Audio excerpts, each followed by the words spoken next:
एक समय था जब पिछड़ी जाति को देखकर लोग दूर भागते थे, वहीं पिछड़ी जाति को इस नज़रिए से देखा जाता था कि जैसे उनका पिछड़ी जाति में पैदा होना एक गुनाह हो।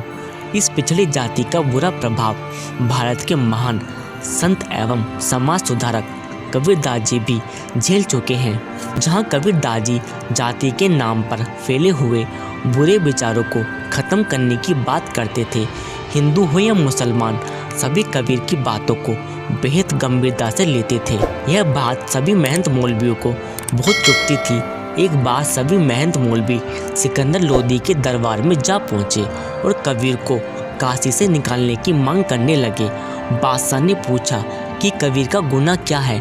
महंत बोले कि यह मुसलमान होकर हिंदू धर्म को मानता है, फिर धर्म की बुराई भी करता है, वेद यज्ञ हवन आदि को गलत बताता है। फिर बादशाह ने मौलवियों से पूछा तो उन्होंने कहा कि पूरी काशी में इस जुलाहे ने तांडव मचा रखा है, हिंदू मुसलमान सब इसके अनुयायी होते जा रहे हैं, यह सबको खुदा के खिलाफ करता जा रहा है।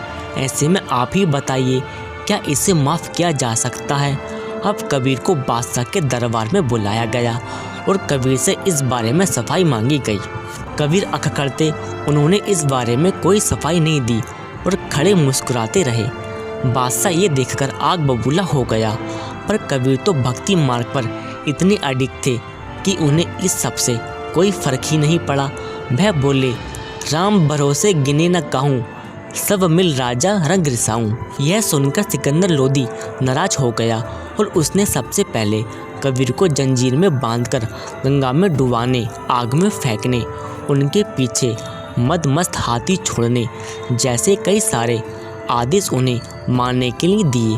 फिर कबीर को जंजीर में बांधकर गंगा में डुबोया गया, आग में फेंका गया, उन पर मदमस्त हाथी छोड़ा गया, लेकिन कबीर को कुछ नहीं हुआ। वह अडिग रहे। अंत में थक हारकर सिकंदर को भी कबीर का कहना मानना ही पड़ा। वह कबीर के सामने नतमस्तक हुआ, जिसके बाद अंत में सिकंदर लोदी ने कबीर के सामने अपना सिर झुका ही दिया और कबीर से माफ़ी मांगते हुए कहा, मुझे भी अपना शिष्य बना लीजिए। उसने कबीर को बहुत सारी भेंट देनी चाहिए, जिसे कबीर ने लेने से साफ मना कर दिया और बोले, जो मांगे सो भगत न हुई, मंदिर राखे निज जन सोई।